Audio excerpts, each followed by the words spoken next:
कहानी की शुरुआत में हमें एक अस्पताल का दृश्य दिखाया जाता है जहां पाओ नाम का एक लड़का है। वह अस्पताल के मॉर्ग मृत शवागार में पोस्टमार्टम के लिए शवों को इकट्ठा करता है। अब तक पाओ ये काम अच्छे से कर रहा था, लेकिन आज की रात पाओ के जीवन की सबसे खास रात होने वाली है, क्योंकि आज एना फिट्ज का शव भी मॉर्ग में आ चुका है, जिसकी मौत ने पूरे स्पेन को हिला दिया था। एना फिट्ज पूरे स्पेन की बहुत मशहूर अभिनेत्री थी। पूरा स्पेन उसके लिए पागल था। लेकिन कल रात एक प्राइवेट पार्टी में एना फिट्ज का शव वॉशरूम में मिला। इतनी बड़ी अभिनेत्री की मौत से लोग और उसके फैंस बेहद सदमे में चले गए। एना फिट्ज का पोस्टमार्टम कल सुबह इसी अस्पताल में होने वाला है। तभी पता चलेगा कि कल रात उसके साथ असल में क्या हुआ था। जब पाओ ने उसका शव देखा तो खुद को संभाल नहीं पाया। उसने एना फिट्ज के शव की तस्वीरें खींचकर अपने दोस्तों को भेज दी। भले ही एना फिट्ज अब इस दुनिया में नहीं है, लेकिन उसके फैंस अभी भी उसे देखने की उम्मीद में बैठे हैं। एना फिट्ज इतनी बड़ी अभिनेत्री थी कि जिस अस्पताल में उसका पोस्टमार्टम होने वाला था, उसका नाम भी गुप्त रखा गया है ताकि उसके फैंस का हुजूम न लग जाए। लेकिन अब वह बड़ी अभिनेत्री का शव पाओ के सामने पड़ा है। कुछ देर बाद इवान और जाबी नाम के दो लड़के अस्पताल में आते हैं, जो अपने दोस्त पाओ से मिलने आए हैं। दोनों पाओ से मिलते हैं और उसे पार्टी में चलने को कहते हैं, लेकिन पाओ बताता है कि उसकी शिफ्ट रात 12 बजे तक है, इसलिए 1 घंटा खत्म होने के बाद ही वह जा सकता है। पाओ इवान और जाबी को बाहर पार्किंग में ले जाता है और अब तीनों साथ में शराब पीने लगते हैं। जैसे ही शराब का नशा इवान के सिर चढ़ता है, वह पाओ से एना फिट्ज के बारे में बात करने लगता है। उसका शव भी उसी अस्पताल में रखा है, इसलिए इवान पाओ पर जोर देकर कहता है कि वह एना फिट्ज का शव देखना चाहता है। पाओ साफ मना कर देता है क्योंकि यह नियम के खिलाफ है और ऐसा करने पर उसकी नौकरी भी जा सकती है। लेकिन एना फिट्ज उस समय की सबसे बड़ी अभिनेत्री थी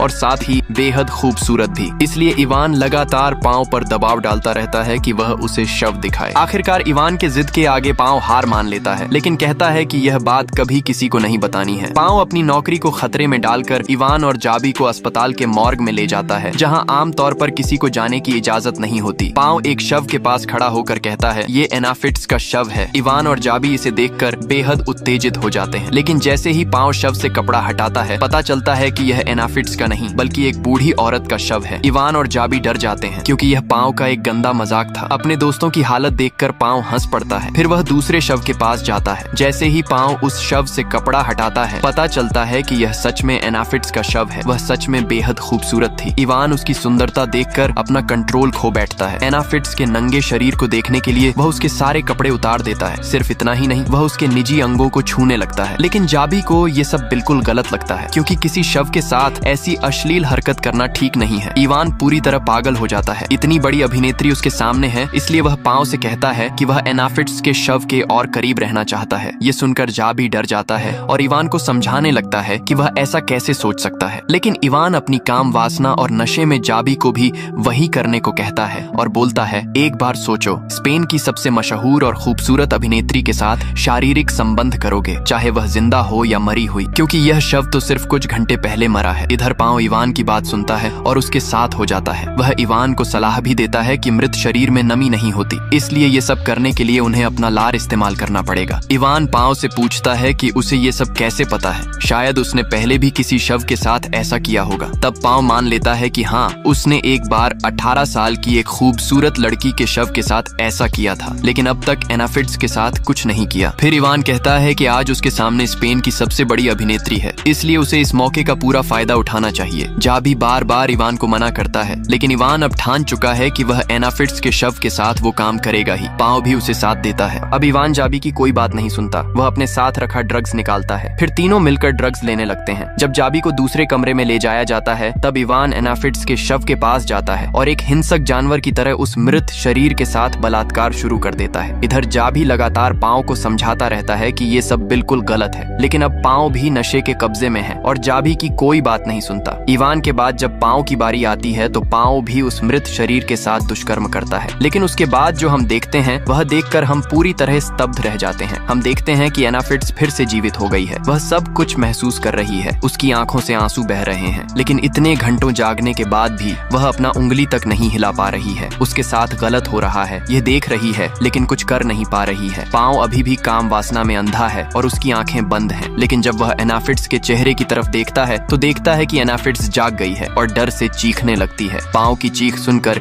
इवान और जाबी भी वहां आ जाते हैं। जब वे देखते हैं कि एना फिट्ज फिर से जीवित हो गई है, तो इवान पसीने से तर हो जाता है। एना फिट्ज जानती है कि उसके साथ बलात्कार हुआ है। इवान और पाओ डर से कांपने लगते हैं। जाबी एना फिट्ज एनाफिड्स की मदद करता है, उसे कपड़ा ओढ़ा देता है। जाबी एनाफिड्स को पानी पिलाने की कोशिश करता है, लेकिन इवान उसे रोक देता है। फिर वह गुस्से से फट पड़ता है क्योंकि जाबी अब एनाफिड्स को डॉक्टर के पास ले जाना चाहता है। इवान और पाओ अब डर गए हैं। अगर एनाफिड्स बाहर गई तो वह सबको बता देगी। फिर पाओ और इवान को आजीवन जेल हो जाएगी। पाओ को डर है कि अगर उसकी माँ को पता चला कि उसने एक मृत शरीर के साथ बलात्कार किया तो उसकी माँ जीते जी मर जाएगी। इसलिए इवान और पाओ एक प्लान बनाते हैं कि वे एनाफिड्स को फिर से मार देंगे, क्योंकि दुनिया की नजर में तो वह पहले से मरी हुई है। अगर वे उसे मार देंगे तो वे फिर से खुद को बचा सकते हैं। लेकिन जाबी उनकी इस योजना का साथ नहीं देता और कहता है कि वह कभी भी उनका समर्थन नहीं करेगा। उन्हें अपने किए अपराध की सजा भुगतनी ही पड़ेगी। तभी पाओ का एक और दोस्त वहां आता है। शव लाने के समय तीनों एनाफिड्स के शरीर को ढक कर छुपा देते हैं। असहाय एनाफिड्स मदद मांग रही थी, लेकिन वह अपने होंठ तक नहीं हिला पा रही थी, क्योंकि मौत से वापस आने के बाद उसका शरीर कई घंटों तक पूरी तरह ठंडा हो गया था। इसलिए वह अब अपना कोई अंग नहीं हिला पा रही थी। पाओ का वह साथी शव रखकर मॉर्ग बंद करके बाहर से ताला लगाकर चला जाता है। इधर जाबी एनाफिड्स को डॉक्टर के पास ले जाना चाहता था,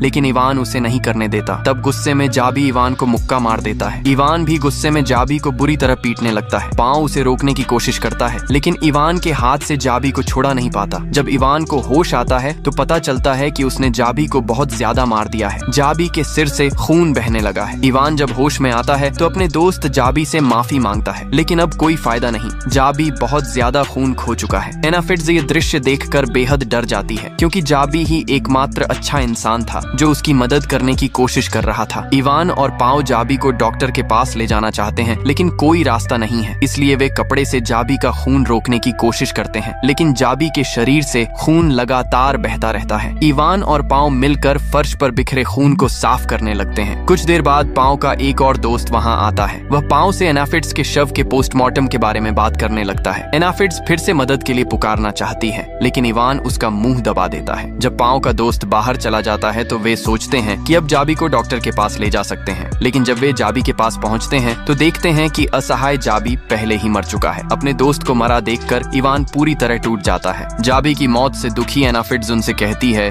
कि इसकी सजा उन्हें जरूर मिलनी चाहिए। अब इवान कुछ हद तक होश में आ जाता है और उसे समझ नहीं आता कि वह क्या करे। वह पहले ही एक मृत शरीर के साथ बलात्कार कर चुका है और ऊपर से अपने दोस्त को भी मार दिया है। तब इवान पाओ को गलत रास्ते पर ले जाने की कोशिश करता है और कहता है कि अगर वे जेल जाना चाहते हैं तो उन्हें अपने दोस्त जाबी का शव भी नष्ट करना होगा और फिर से एनाफिड्स को मारना होगा। पाओ अब बहुत डर गया है और इवान का साथ देने से मना कर देता है, लेकिन इवान उसे धमकाता है कि अगर वे पकड़े गए तो दोनों की खबर पूरे न्यूज चैनल और अखबारों में आएगी, और जब उसकी माँ को पता चलेगा कि उसके बेटे ने मृत शरीर के साथ बलात्कार किया तो शायद वह बहुत गर्व करेगी। इवान की वजह से पाओ बुरी तरह फंस गया है और अनिच्छा से ही इवान का साथ देने को तैयार हो जाता है। दूसरी तरफ एनाफिड्स अब समझ गई है कि वे उसे मार ही देंगे, इसलिए अपनी जान बचाने के लिए वह स्ट्रेचर से गिर पड़ती है और जाबी के शव से फोन ले लेती है। वह अपने पापा को मदद के लिए फोन करती है, लेकिन कुछ बोल नहीं पाती। ठीक उसी समय इवान वहां आ जाता है और एनाफिड्स के हाथ से फोन छीन लेता है। जब इवान कॉल हिस्ट्री चेक करता है तो समझ जाता है कि एनाफिड्स किसी को फोन कर रही थी, भले ही बोल नहीं पाई थी, लेकिन अब यह उनके लिए खतरा बन गया है। दोनों एनाफिड्स को दूसरे कमरे में ले जाते हैं। रास्ते में जाबी के फोन पर कॉल आता है जो एनाफिड्स के पापा का था। इवान कॉल रिसीव करता है और एनाफिड्स मदद के लिए चीखने लगती है, लेकिन पकड़ी जाती है। इवान कॉल काट देता है और कहता है गलत नंबर है। फिर जाबी का शव नष्ट करने के लिए वे कंटेनर लेकर बाहर चले जाते हैं। इवान के कहने पर पाओ एनाफिड्स के हाथ पैर बांधने लगता है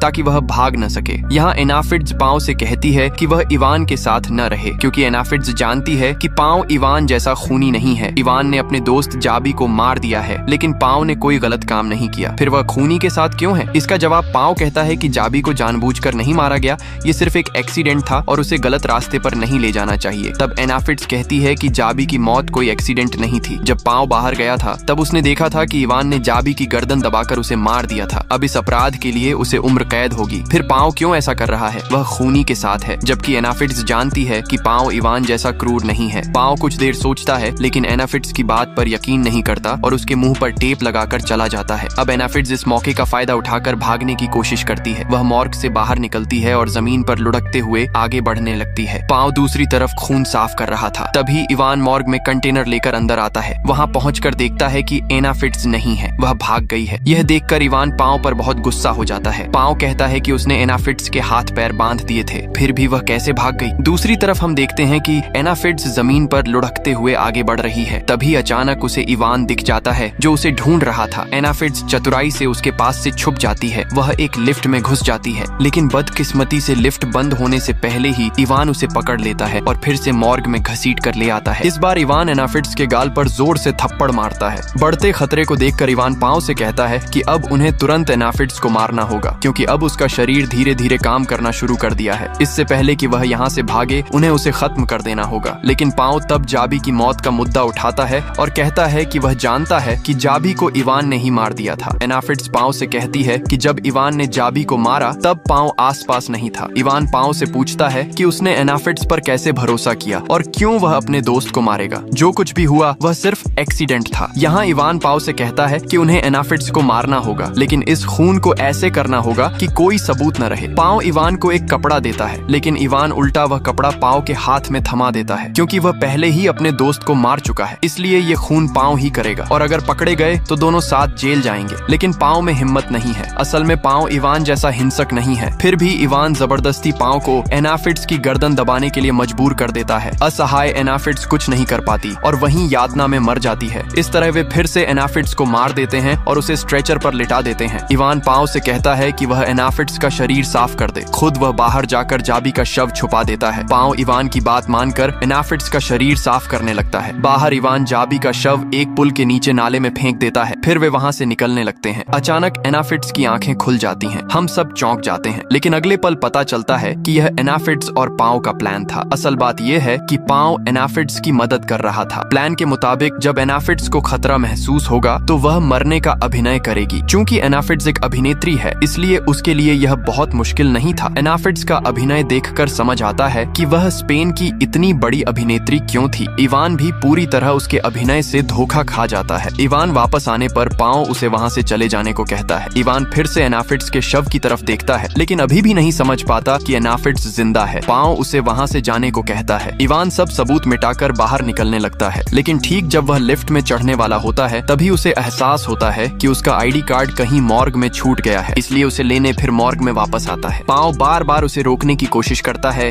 लेकिन इवान वापस आ जाता है और उसे भयानक झटका लगता है, क्योंकि वह देखता है कि एनाफिड्स अब भी जिंदा है। अब वह अपने पैरों पर खड़ी हो सकती है, यहाँ तक कि चल भी सकती है। इवान पांव के विश्वासघात पर बहुत गुस्सा हो जाता है, क्योंकि पांव एनाफिड्स के साथ मिलकर इवान को फंसाने की कोशिश कर रहा था। गुस्से में उन्मत्त होकर इवान अपने दोस्त पांव की गर्दन दबाने लगता है। पांव इवान से बहुत कमजोर है, इसलिए खुद की मदद नहीं कर पाता और ठीक पांव के मरने के आखिरी पल में एनाफिड्स पीछे से इवान पर हमला कर देती है। वह कैंची लेकर इवान की गर्दन पर वार कर देती है और उसी से इवान मर जाता है। इवान को उस यातना में मरते देखकर पांव एनाफिड्स से पूछता है कि उसने इवान को क्यों मार दिया। वे तो वैसे भी वहां से निकल रहे थे। लेकिन एनाफिड्स निर्दयता से वही कैंची पांव के पेट में घोंप देती है। पांव गंभीर रूप से घायल हो जाता है। सिर्फ इतना ही नहीं, एनाफिड्स बार बार पांव के शरीर पर कैंची के वार करती है और आखिरकार उसे मार देती है। भले ही पांव इवान जैसा इतना हिंसक नहीं था, फिर भी उसने एनाफिड्स के साथ जबरदस्ती की थी। इसीलिए सारी चीजों के लिए जिम्मेदार पांव ही था, क्योंकि उसने एनाफिड्स की तस्वीरें खींचकर जाबी और इवान को भेजी थीं। उसने नियम तोड़कर उन्हें मॉर्ग तक ले आया था, इसलिए एनाफिड्स ने पांव पर कोई दया नहीं की। इस तरह एनाफिड्स ने अपने हत्यारों को अपने हाथों से खत्म कर दिया। उन्हें सजा मिल गई और यहीं पर फिल्म का अंत हो जाता है।